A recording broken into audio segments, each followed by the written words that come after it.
Welcome to Total Retail Talks, your podcast channel for retail knowledge. Hi everyone, and welcome to episode 146 of Total Retail Talks. In today's episode, Editor-in-Chief of Total Retail, Melissa Campanelli, sits down with Heidi Dorosin, Chief Marketing Officer of Madison Reed. Listen in as they discuss top retail technology tips and leadership tips, all recorded live at this year's Total Retail Roundtable in San Francisco. And now, on to the show. So we are essentially the Warby Parker of hair color. So consider us a category disruptor brand.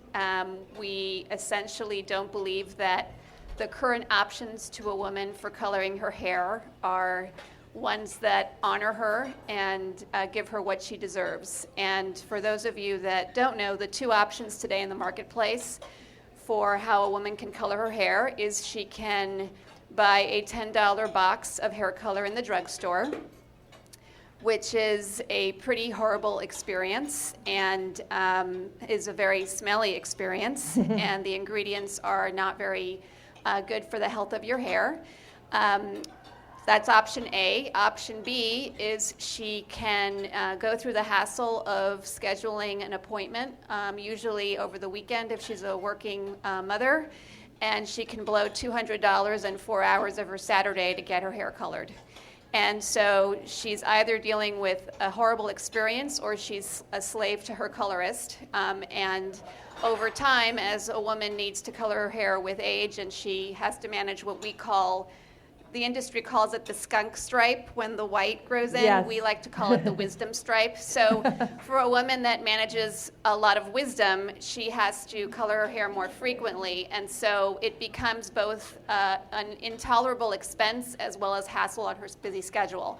So that's the status quo, and we're blowing it up. And we're blowing it up in two ways. The first is through a box of hair color that arrives to her door on her schedule, with a very beautiful prestige experience of hair color that is made with ingredients she can feel good about. Before we deliver her box of color, we make sure that she has the right hair color she takes our color advisor online, and she can order this hair color on her schedule. It shows up exactly at the right interval. So that's the first way we're disrupting the industry. And it costs about $20 versus $10, so it is more expensive, but the experience is completely different. The instructions are beautiful, the gloves are gorgeous. It's truly something that honors her. And the other way we're disrupting the hair color industry is through, we just raised $25 million of funding to expand our retail format, which is called our color bars. And here she can, for the woman who wants help to do her own hair color, she can get in and out in a fraction of the time at a fraction of the cost of a traditional salon. We like to call our color bars the unsalon. It's not snooty, it's not hard to get in. You can get in and out in an hour, and you're not blowing the bank getting your hair colored. So that's who we are. Does that answer your question? That's perfect, yeah. It's such a great model. Do you have stores around the country? Or? We have two color bars today, one in San Francisco, 430 Shotwell, come check us out, and also another one in New York, 11 West 18th Street. And we plan to expand to 20 stores by the end of 2019. Great. So I also wanted to talk a little bit about your background. I noticed that you came over from Clorox. So how has your experience there helped your experience here at Madison Reed? So I guess my career journey is I started as a strategy consultant early in my career. I learned after doing that for 3 years that I really wanted to be an operator. I wanted to learn how to run a business. And after business school, decided to go to Clorox to learn that skill. And Clorox is an amazing training ground. I joined the brand management organization, which is basically a merge of marketing and general management. I was there for 18 years and then was a general manager for the last 3 years, running the laundry business unit. And, at Clorox, you just learn a ton about marketing, about consumer insights, about positioning, and about putting your fingers in all parts of the business in a general management kind of way. And it's exactly that skill set that I think works very well at a startup. And so very much so the Makes sense. experience at Clorox very much helped me do what I'm doing today very well. I'm very grateful for it. Yeah, that's an interesting idea. Sort of like a division of a big company is almost like a startup. Yeah. And so, Yeah. So a lot of the folks here today are in marketing and e-commerce, digital. As the CMO, can you talk a little bit about your marketing programs and kind of who your customer is and how you go about getting folks excited about the brand? Sure.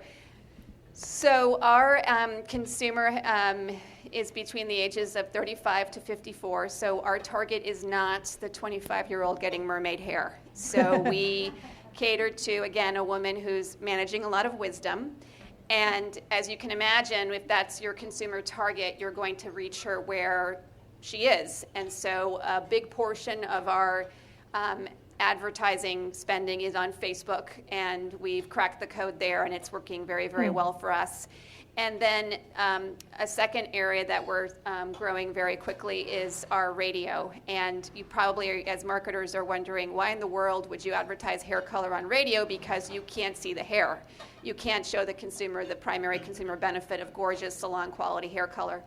And the reason for that is we have a unique strength at our company, and that's my boss, Amy Errett, our CEO. She, I laugh in the office. I hear her before I see her. She walks in and her voice carries. She has a very unique gravitas to her voice, and it works very, very well in radio. That's just part of it, but the real reason she stands out is because, she has a story to tell, and she tells it well in radio in a 60-second format. She named the company after her daughter for a reason, which I can get into later, but she's a classic, passionate founder who really represents who we are as a brand extraordinarily well, which is why radio is a big part. So when you say radio, are you sort of on like podcasts, or are you on just commercials on all formats? So we yes, we do podcasts, but we also do local broadcasts. We do networks. So we're in all those things. That's really interesting. Yeah. So. Yeah, it's the storytelling is the most important thing on the radio. So if you have a great story to tell. Yeah. So speaking of stories, I'm so interested. I just received a press release about this recently, and I wanted to ask you about it. I guess I'm sure as a marketing person, this is probably under your purview. You've just announced that you're not using, or you're using raw photography in all of your advertising. So maybe you can tell the folks about that. Like, what does that mean, and why did you decide to do that? Yeah, sure. So I think to explain that decision, I think it's important to understand what our brand is about. So, I like to say that good brands are remembered for what they do. They disinfect, they clean your home, they take stains out of your laundry. So those are the good brands. The great brands are remembered for why they do what they do. So our what is hair color, but I think our why is much more profound. And our why is because we fundamentally believe women deserve better, and we believe that a confident woman is a beautiful woman. And that's deep in Amy's DNA. It's who she is. It's why she named the company after her daughter, because she's trying to express that belief of confidence and use her brand to spread that word such that her daughter grows up in a better place than she did in terms of the belief system of women, the belief system of beauty. And when you have that belief system of confident is the new beautiful, you portray women in a certain way. And so it was sort of a no-brainer. We wanted to redo our website, and we deliberately cast 50-plus-year-old models. We had a 67-year-old model, and I wanted to see wrinkles. I wanted to see a life well lived, because those women are, in my view and in our brand's view, beautiful.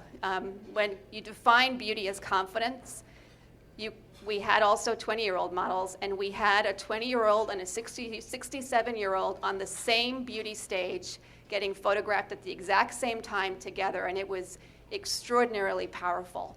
So we made that decision first, and then the second decision is we're not going to retouch these things. We're not going to retouch these women. We're going to show them as they are, and we hope more brands follow. We hope,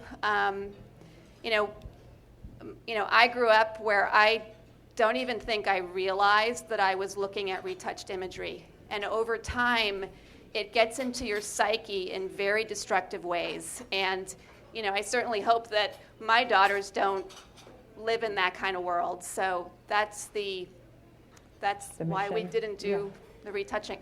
And we will continue not to retouch. We want to show real women as they are, because as they are beautiful to us. Great. This is fantastic. I'm going to jump ahead a little on the same veins here. So how would you describe your leadership style? I'm sure you have a staff, and you know, what are some of the things you do to motivate them and lead them? That's always an interesting question at our events here. Yeah, so I will admit I do kind of collect quotes in my brain, and you know, leadership, there's been so much talk and write-ups on that, and I think the quote that I like the most is, good leaders create followers, great leaders create more leaders. And so what I aspire to and what I try to do every day is I like to lead in a way that creates other leaders. So what I demand of my folks and what I demand of myself is that people tell me their point of view with a clear rationale. And so I try as much as possible, which I know sometimes can be intimidating, to ask even the most junior person, what do you think? Tell me why. And I'm trying to train them to stick up for their point of view and stick up for their belief and for what they think is right. It doesn't mean that I will follow what they say, but it's important that they express it and that they do it over and over and over again, because the reason why you are paid is for your point of view. And so if I'm in a situation where I don't feel people are expressing their point of view to me, I know I'm in trouble, because I know I'm creating followers, not leaders. Wow, that's really inspiring. Thanks. No, I was just thinking about my situation. Anyway, so let's see. Okay, so you just mentioned a quote. So do you have any other quotes that you like to talk about, or other favorite quotes, or? Yeah, I'll tell a story of one of my favorite quotes. It happened outside of work, but it was profound for me in a weird way, so I'll share it.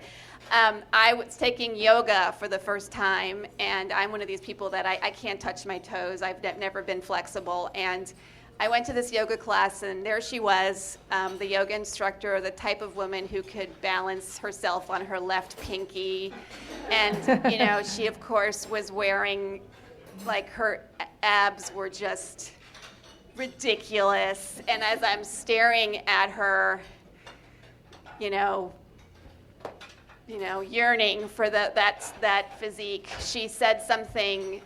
She said, "Everyone is a beginner." And for her, like, the image of her saying that, I knew that's how she led her life. And to me, the point is that it doesn't matter and where you are in your career, you are always a beginner, always.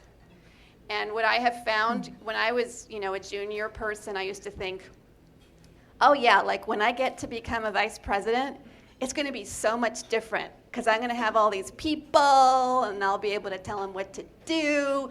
And the reality is it's the same shit. It's the same thing. You just have a different boss at a different level. And it's no different. And I felt when I became a vice president exactly the same as I felt when I was an entry-level person at Clorox. And you know, some people might say that's a bad thing, but I think it keeps you sharp. So always think of yourself as a beginner. Always ask, always be learning. And if you're not, I don't think that's a good way to proceed. So that's something I keep in mind all the time. Always be a beginner. I'll tell you my second favorite quote. I have lots. The other one is, God gave you 2 ears and 1 mouth. Use them in that proportion. That's good. I love it. And then the final one is, champions are made of challenges. So I don't think I've met an interesting person that hasn't had a difficult life. And so when something unexpected comes your way, when things don't go as you planned, that's the universe teaching you something. And if you listen, you will be better for it, and you'll turn into a champion. So. Great, love it. So just in closing, what's next for Madison Reed? I mean, you did talk about the stores. Is there anything that you can talk about in terms of what you want for the brand, or just, in general, moving forward, even in the next 5 or 10 years? Like, what's the goal? From a brand perspective, what's next? I would like to be the brand that transforms not only hair color, but transforms the perspective of beauty in the United States. That redefines beauty for not just women my age, which I think we need it more than ever, but also the emerging young women that are turning into adults right now. So that is my long-term goal. I would like to be the brand that brings the 50 and the 60-year-old women to the beauty stage in a big, big way. So that's, number one. And then, of course, our color bar expansion is incredibly exciting to us. And we have a lot of work to do to expand to 20 locations. That is huge.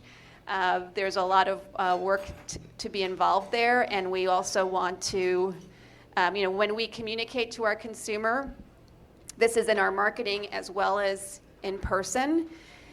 We want to embody confidence. So we talk straight with her and clearly with her. And when we mess up, we fix it. We don't talk to her with flowery language. We are very direct, and we treat her in a way that we believe honors her and treats her in a way that she deserves. And we have to express that as a brand at every touch point, whether it's email or an interaction with a colorist and a color bar, and that's a lot of heavy lifting for the next year. Definitely. Thanks so much, Heidi. It was great to talk to you. Thank you. Thanks for listening. For more information on this episode, be sure to visit our podcast channel page at www.mytotalretail.com/podcast for show notes. Total Retail Talks is available on Apple Podcasts, Stitcher, and Google Play, but please remember to subscribe to our podcast channel page as well. Thanks, and until next time, this has been Total Retail Talks.